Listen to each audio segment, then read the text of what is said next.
terrain. These massive, like... Ooh! Oh, it's got predators on it.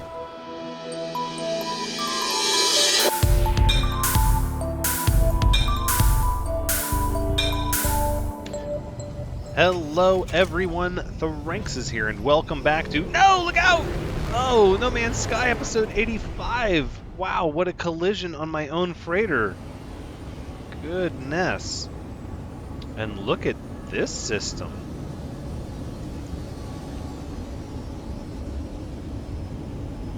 Wow, okay, it's sort of an odd yellow. And the near docking collision. I say near like like we missed them. Sort of shook me up, but anyways, yes, welcome back. In the last episode, we had just jumped to this new system following the Atlas path, and I think before we go anywhere, do anything, we're going to go ahead and dock at the local space station, pick up any quests, see if we can purchase another technology slot for our exosuit, although I would imagine we're probably getting pretty close to full at this point.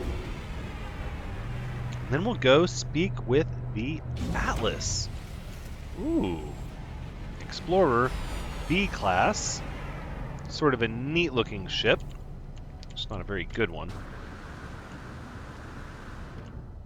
I suppose that's not fair. B-class is alright. It's better than C-class. Another pistol. I don't want a pistol, I want a rifle. I don't care to talk to you. I'm not going to upgrade my starship anymore. Exocraft upgrades. Yes. First, I would like to trade nanite clusters for any blueprints we don't have. Which it turns out we already have these. Okay. That's all they give us. So, again, I'm slightly concerned. There is no booster readily available on the Nautilon submarine, but my S-Class modules give an increase to boost on the Nautilon, which is a little odd. We have another Exocraft boost module here, which I'm tempted to buy, because the Exocraft never get upgraded or replaced, so I think we're going to be working on those. Cannon module, I don't really care about the Nautilon cannon. That's not really...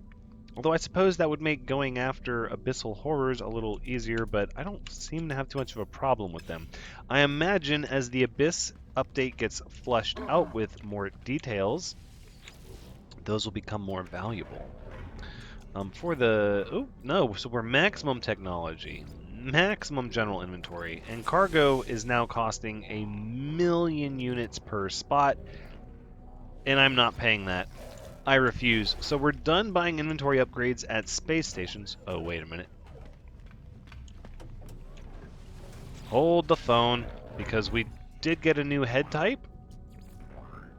Oh, was this the diver, the deep diver one? Right?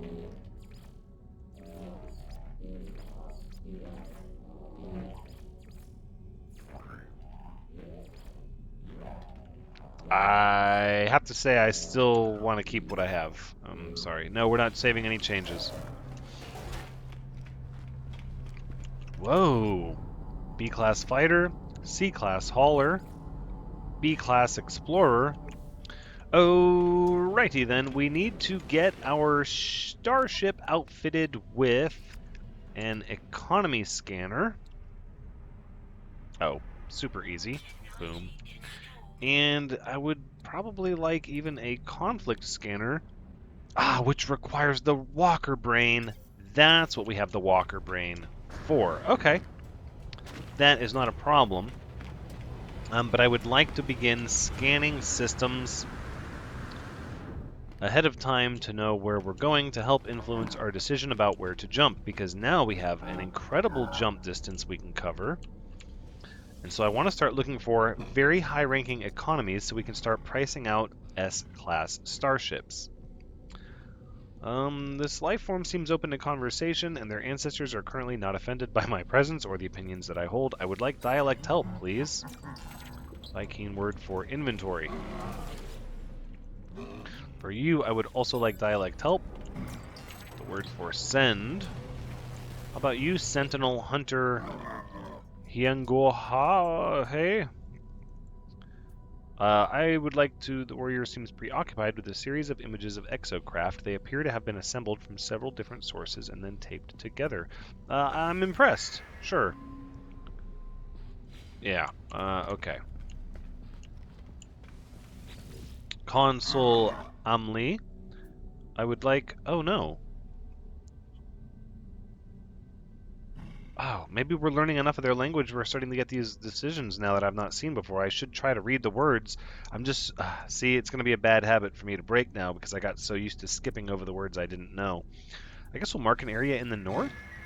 The warrior nods in thanks and appears to ready themselves for some great action. I wonder what I have caused. Okay, but there's still no effect on my end, so my motivation has not really increased too much. Officer Doak?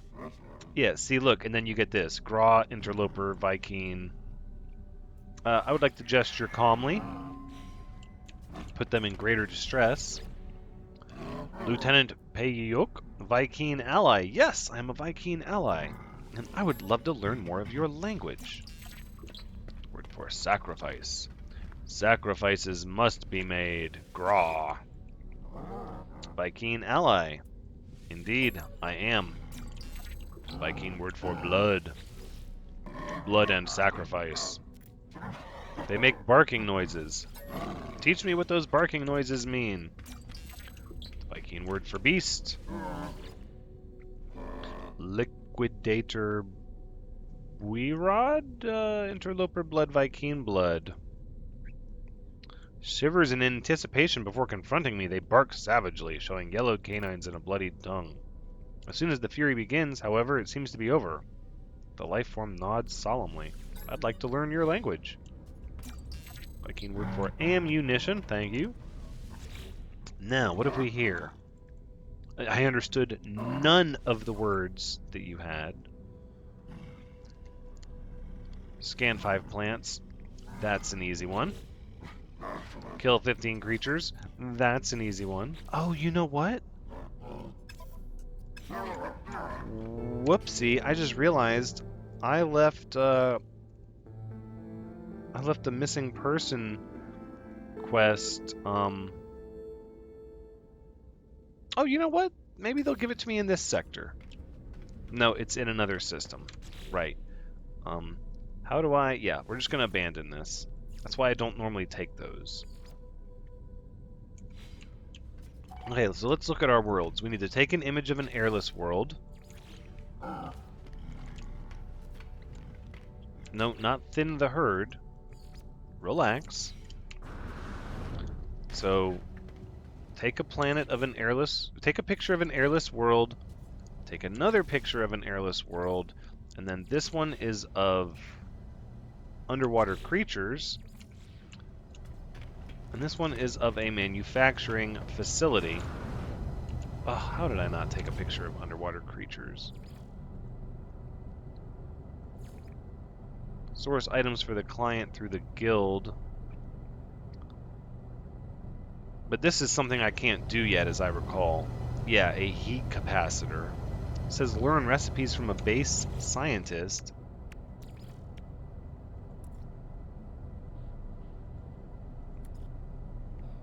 Hold on.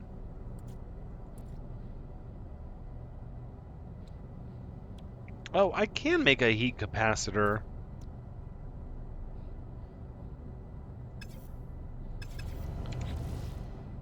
Well, hush my mouth. Okay, so let's do the Atlas first. And then I guess we're going to source this item for the Guild Envoy, although I'm sure they've been waiting a very long time now. Alright, so we have an unknown moon. A cabled moon. Ooh. Pink oceans? What sort of planet do we have here? A rainy planet with pink oceans.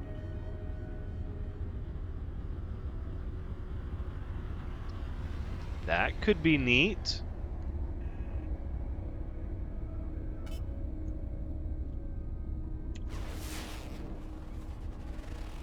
A barren planet with cactus flesh and activated copper. So it's an extreme desert planet? Hmm.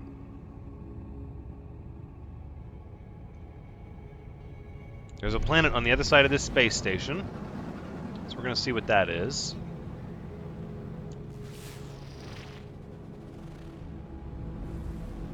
Really? That scan didn't hit that planet? Just... that's okay. Scan again, please. A caustic planet. No, no thank you.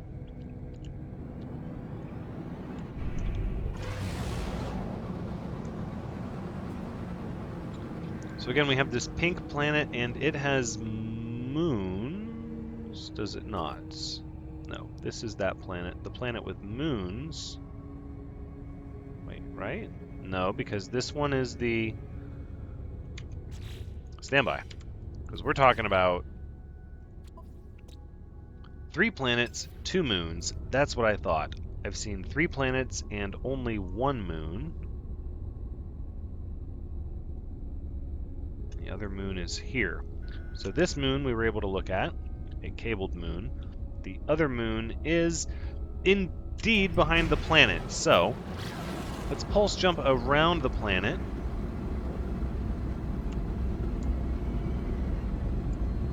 It's probably good enough.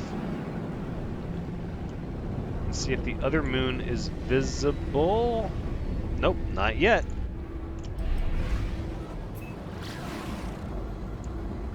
On the dark side of the planet, there's the moon breaking out now. Alright. What secrets do you hold?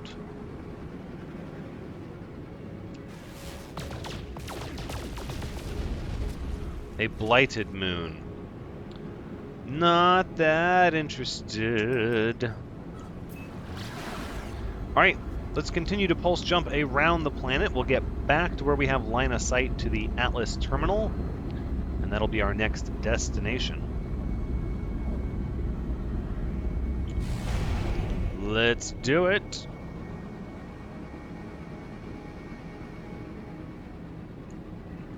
Wonderful. And I would like to end up there, please, at the Atlas interface in 28 seconds. I accept these terms. We're going to skim the atmosphere a little bit. Just a scotch. Oh, does that extreme desert planet have an ocean? Because if so, we might build a base there. We'll have to go land and check it out. I've heard the call for more planetary exploration in the comments, and I have to admit, that is my favorite part. I am a big fan of the planetary exploration. However, I do not want to forego my progression to get lost in exploration, as I know that would be very easy for me to do. So I'm trying to strive a balance between the two. I hope that everyone finds that is the case. But again, I do have to agree. We're going to have to stop and explore some more planets, because that is very much what I enjoy doing.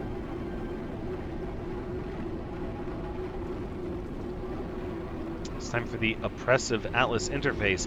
So everywhere I look, I'm just going to talk out loud through the story up to this point, because I feel like I've been reading a lot of the story, but I've not been giving conjecture as to what it means to me. So what I'm starting to feel like is that I can't tell if the Atlas is bad or not. We're going to come around here and learn all these Viking words. Every time I come to one of these stations, it seems to give me good things. It's teaching me words, or not anymore. I don't know why it's not. Some of them are. So it teaches me words. It sometimes gives me warp cells. It feels like it is a proper path for me to go down. It's trying to guide me. But every time I listen to somebody's recorded message of how they were destroyed or stranded or hopelessly lost or confused, I mean, even just the last one I did underwater, they kept speaking about the giant crimson orb watching them. And so I'm not quite sure what sort of force the Atlas terminals are, if they're malevolent or benevolent. I can't really tell.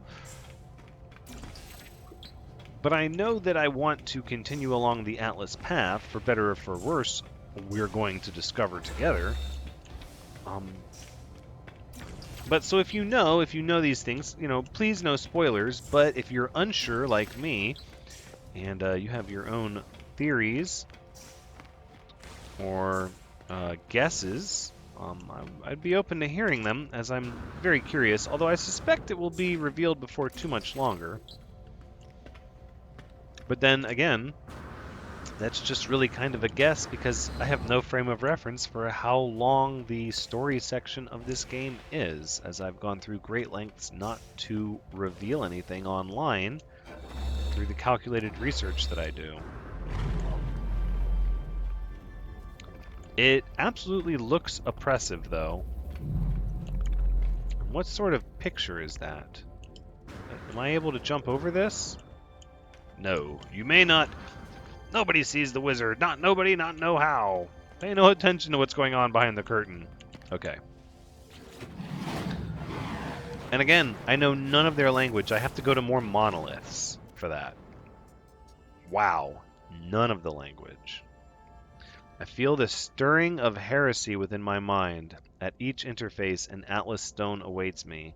I am driven to gather them. But to what end? Why does the Omnipotent require my prayer? What is wrong with the heart of existence that its creator requires this pilgrimage, this dance of grinding stones? I will comply. I answer the question. I will not turn away from the challenge. The Atlas guides me, and I will answer its call. Dark matter. An Atlas seed shell encompassing a void element harvested from the collapsed state of the last universe. Oh, toxic if ingested. Well, yeah, don't ingest dark matter. Come on. You really need a disclaimer or a warning for that? There it is. Now we have the next one. Put this here, put you there, here, and we're going to hold on to that. Oh, I meant to sell that at the space station. Grah, as they say. I guess we're going to hold on to it till the next system then, because I'm not going to waste the nanites, even though it's only a C class. Okay, while we're leaving, my next Atlas interface, board the space anomaly. I don't think I want to do that just yet.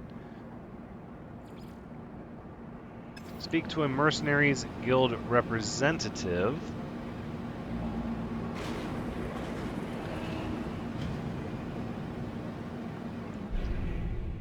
I am curious. Let's see how far away they say this representative is. Ooh, they're going to give me the next Atlas station already. Okay. Not too far. It's definitely a few jumps with this little fighter starship, but our freighter would make it there fairly easy. Let's see, our current mission is all the way home. Home base. And then, oh, it does show our warp path. Oh, and look, we warped couple of different ways in that direction. There it is, Mercenaries Guild Representative. All the way back here, it's got an experimental economy at a satisfactory level with Vy'keen 2770 light years away. Not anything we're going to be able to do fairly easily.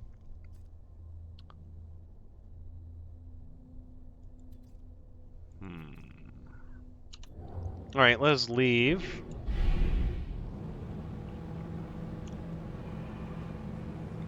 So it doesn't look like there's an ocean on this barren planet. However, we are going to make planetfall and see what this place is all about. We will need a base on a desert planet eventually to gather pyrite. I don't know if I want to do that just yet on this particular planet. as this system doesn't really have a whole lot of things that I want to go back and explore at a later date. And I'm trying to make my bases as efficient as possible, or on planets that I deem as very unique.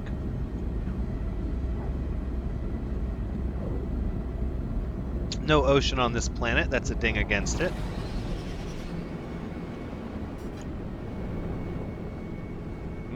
Okay. It's got rings, though, that's always fun. Terrain appears a little rough. Not really flat. Ooh, not really flat at all. A lot of, yeah, that's kind of rough, rugged. You got carved out valleys there. Oof. I think we're going to land next to the echinocactus, though, over here. Yes. We will harvest some of this.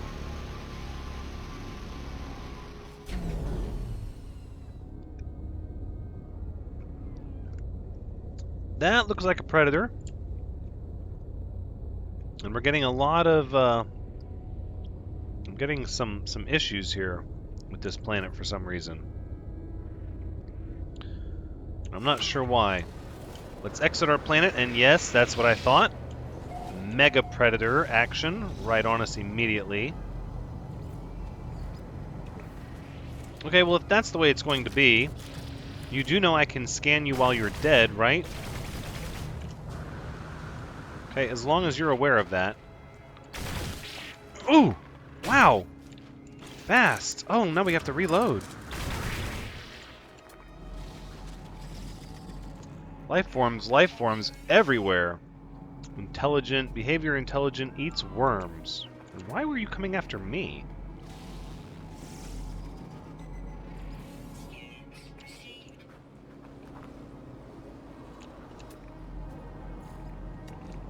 Another predator, but not of the same species. Really? And the weather said choking sandstorms.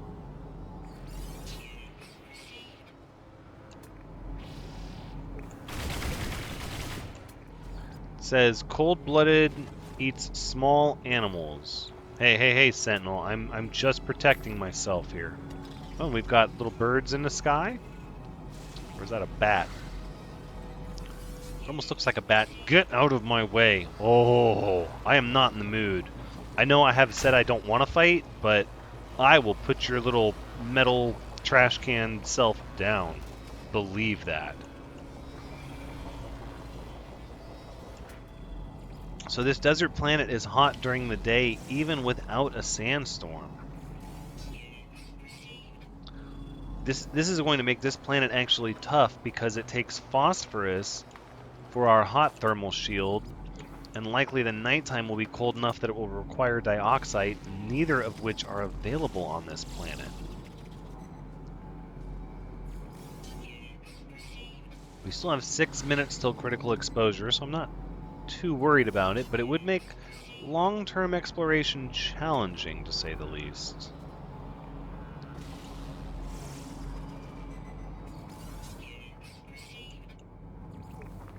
Here's our echinocactus.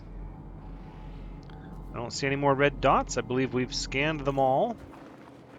Hoorah. Dihydrogen, we absolutely don't need any of that. I will take this cactus flesh, though.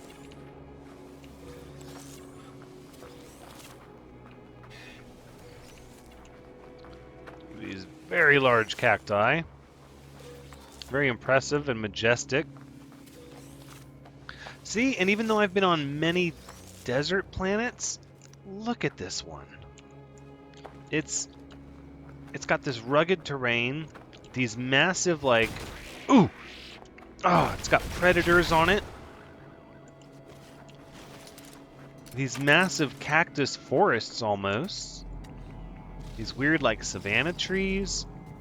And even though we're not in the middle of a storm, we're absolutely not in the middle of a storm, it's just constant sandstorm almost. Visibility is just terrible. The sky is this pink-orange. The heat's oppressive. There's some beauty to this planet. There is. I'm tempted. No, so the main reason I wanted to stop on this planet was to refill our pyrite.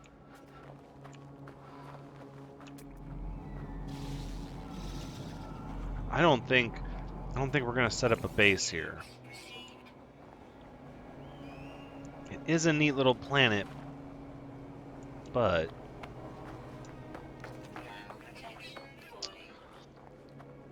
I mean, when they say it's a buyer's market out there, it really kind of is. There are so many planets. I mean, literally more planets available in the system of No Man's Sky than will ever be seen by anyone, by everyone combined.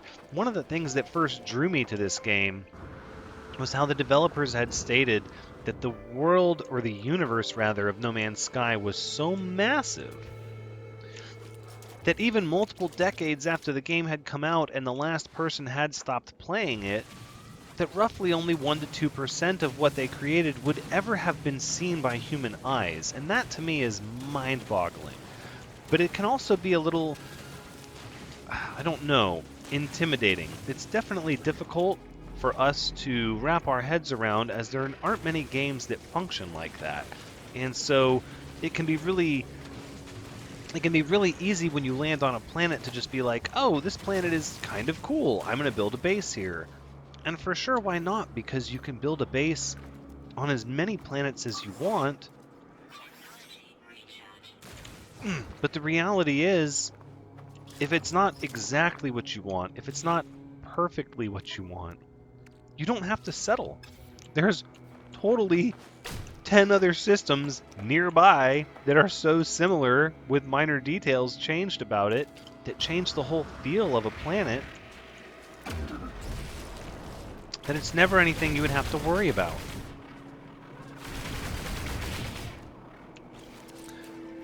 I'm sorry to be killing the animals, Ed, but as you can see, I have a quest. I'm just letting you know. I get your point about feeding the animals, but we have quests we must complete. I don't know. There is a beauty to this planet. Cargo drop, cargo drop. You know what I don't see are buried technology modules. There's one. But on an extreme planet, we're just working on our extreme survival milestone.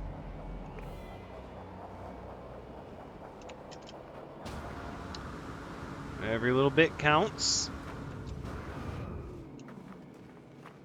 Let's actually take a look. I think it's climbing up really good now because we're, 9.4, so we've passed our last milestone.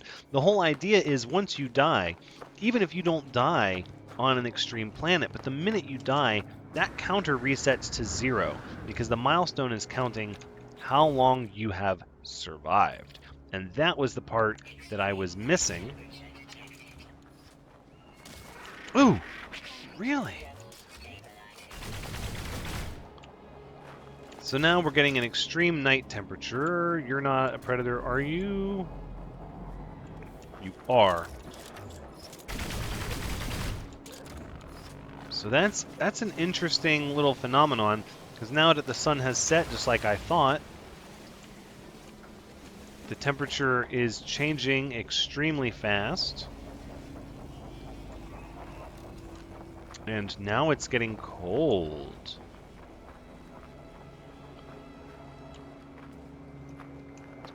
But because it changed, just as we were about to lose our heat shielding, now our heat shielding is fine, and it's our cold shielding that we're giving up.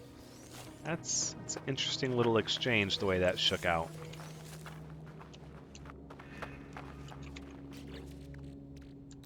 So let's put our pyrite... Oh, we only got 100 pyrite?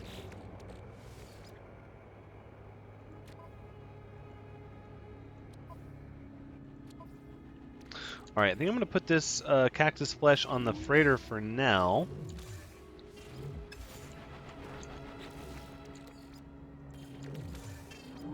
Just just because I don't know what I want to do with it yet. This isn't going to be a good planet for our desert base. I mean, it is, but it's not.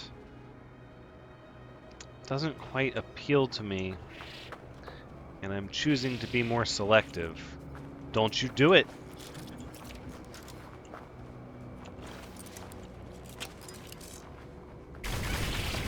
Stay away from me.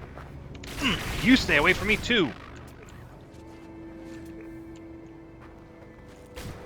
Yes. We are completing our quests, though, and that's mostly what counts. This pyrite can go to the starship. Probably need to take this radon off the starship, and actually we're going to move it to the freighter, so I remember to put it in storage. And we have the frost crystals. I think we have selenium on the freighter.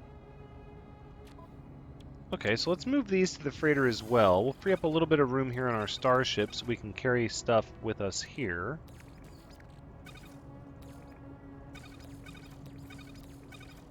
I'm starting to get an eye for how I want to organize all of this. We're just not there yet. Okay. As interesting as this planet is, I'm going to bid it adieu. We're going to head back to our capital ship. Were we going to stop at the strawberry milk oceans of the rainy planet?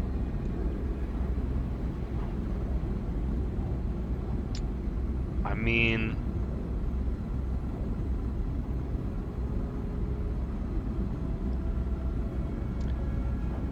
it's going to have a lot of oceans, so it's not going to be ideal.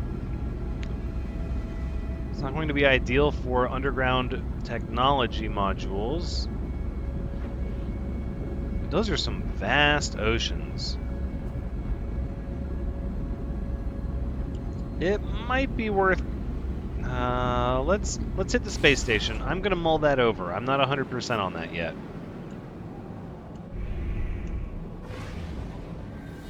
Whoa.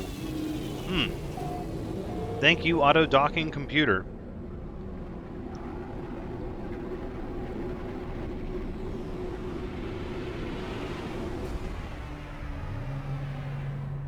So we have a small matter of business to attend to here.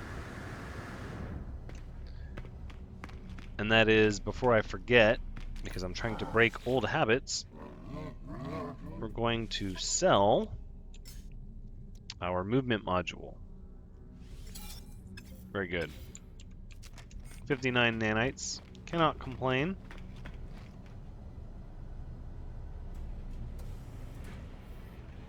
We could turn in a lot of our quests. Pillar of the Wind, Fighter B class. Let's... I would like to get this guild quest out of my inventory, actually. Let's swing back over to our capital ship.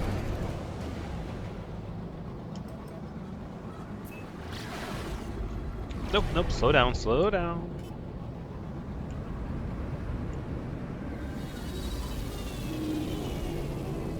So once we're on the freighter, we should be able to build the heat capacitor immediately and then figure out where it goes. But I'm also going to take a page out of some of the things that I've read. So what do we have there? We have a shuttle, an explorer. I think this B-class shuttle is actually in pretty rough shape. No, it's actually not. Look at that. And look, it's got tritium, it's got gold, navigation data. That's funny. And some technology modules. Let's take those back. And let us send... What would I like to store with you? I think we'll store... do I really want... I don't think I want that much navigation data. You know, let's... I know what we'll do. We'll store this cactus flesh here. And not this frost crystal. We'll store all of this stuff here. We'll just clear out this freighter inventory. We'll leave those. We'll leave these. This needs to come with us. This can go to the starship. This will go down here. We're getting there. We are getting there. Okay. Now let's reconnect back with this starship. Primary starship switched. And in our inventory, let us create a heat capacitor. Voila. And now we change our quest to Guild Mission Remembrance. Deliver the heat capacitor, locate the secure depot. Fair enough. And I suppose we are going to make planetfall on Strawberry Milk Planet. Look at that. Wonderful. Well, guess what? That's going to be next episode, because that's where we're wrapping up No Man's Sky, episode 85. Thank you so much for joining me. I do hope you've had a good time watching, because as always, I've had a good time playing. So be sure to come back next time as we go see what these pink oceans are all about and finally get this Guild Quest Remembrance out of our inventory, as we've had it for quite some time. But until next time, take care.